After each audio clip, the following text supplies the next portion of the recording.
Gordon was cross. "Why should Henry have a new shape?" he grumbled. "A shape good enough for me is good enough for him. He goes gallivanting off, leaving us to do his work, and comes back saying how happy he feels. It's disgraceful.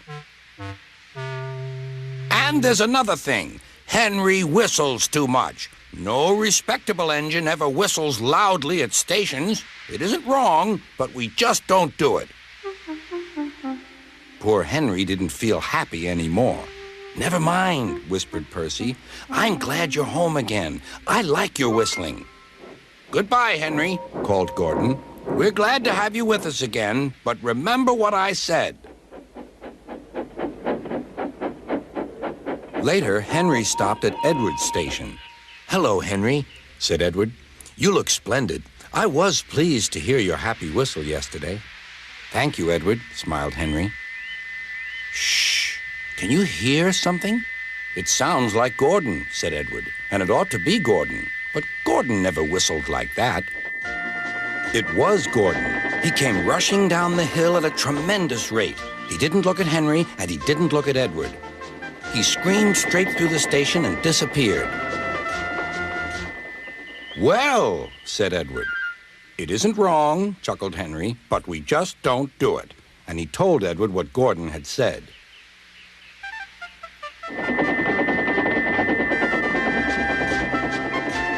Meanwhile, Gordon screeched along the line. The noise was awful.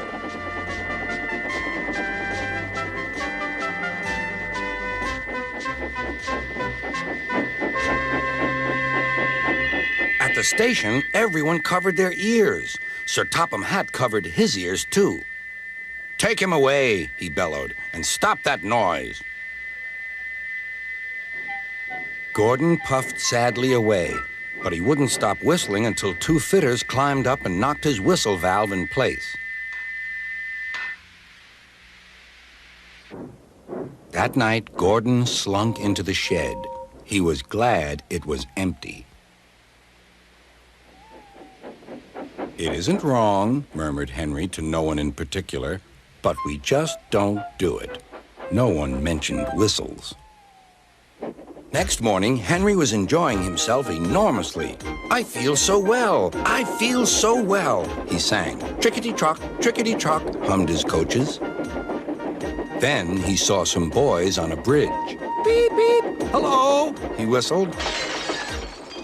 "Oh," he called. The boys didn't wave and take his number. They thought it fun to drop stones on him instead. "They've broken our glass! They've broken our glass!" cried the coaches.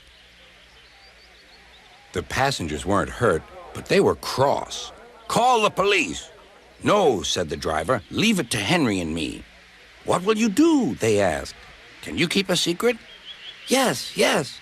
"Well then," said the driver, "Henry is going to sneeze at those boys."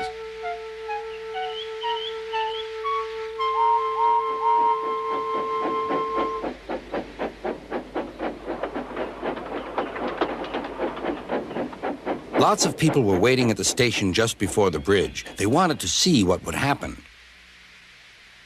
"Henry has plenty of ashes," said the driver. "Please keep all windows shut till we've passed the bridge. Henry's as excited as we are, aren't you, old fellow?" Henry felt more stuffed up than excited. Soon they could see the boys, and they all had stones.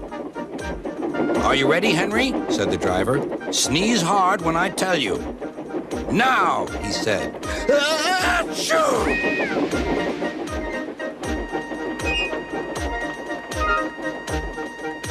"Well done, Henry," laughed his driver.